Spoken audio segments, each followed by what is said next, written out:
Night snack. Is there a role of having a night snack, and when would it be helpful? So for those of you who don't know me, my name is Kathy Richards. I'm a registered dietitian, and I help women in midlife learn how to listen to their bodies through intuitive eating. So I wanted to talk today about night snacks and when they can give benefit.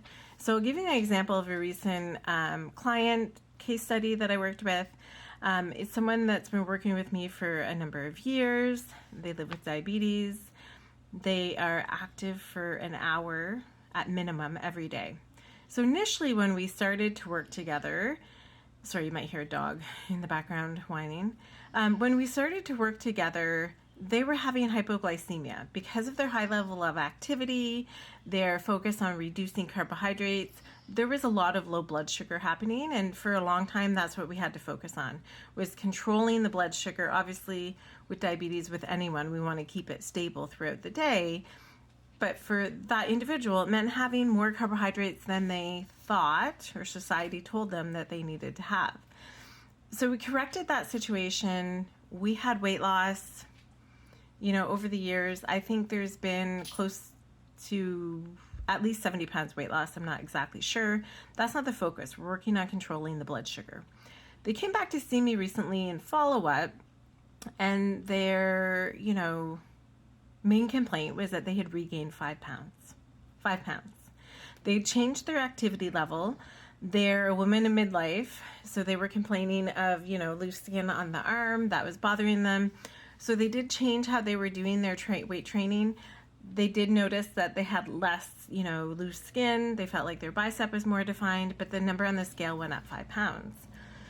So we worked around that. We investigated a bit what that means overall, right? Because bodies change. 5 pound weight difference, bodies change.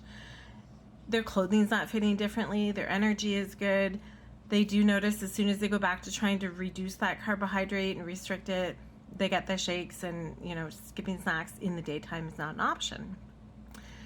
So we went through the call and we were trying to figure out what is happening that could be affecting weight.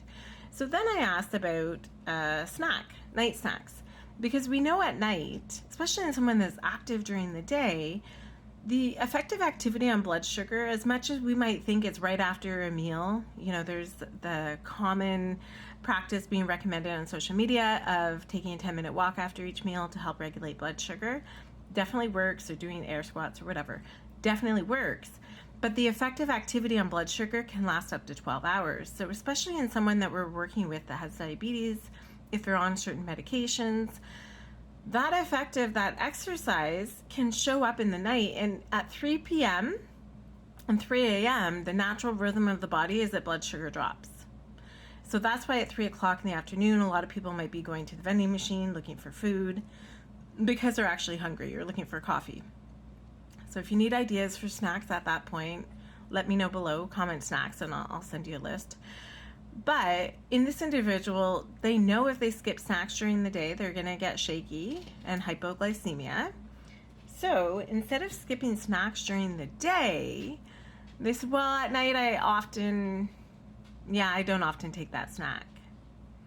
And I said, oh. And then I explained what happens with the blood sugar. And then they said, do you think that's why I'm waking up at 3 a.m. hot and sweaty? And I said, well, that could be a reason. We also checked in on if they're on menopause replacement therapy, which is proven to help with hot flashes, right? They're taking that. So technically, that would cover that, heat up in the night. So it's probably blood sugar. They have a glucometer. They haven't been checking it. Their A1C, we want it to be less than 6.5 if you're well controlled at their age of 54. Their A1C most recently was 5.7. So that's good. That tells me their blood sugar is well controlled most of the day. But what we're going to investigate is, what is it before bed? What is it at 3 a.m. when that nighttime waking keeps happening? And what is it in the morning? And we're going to see if it's going like this or if it's steady, and how we can adjust that to support the body to avoid that.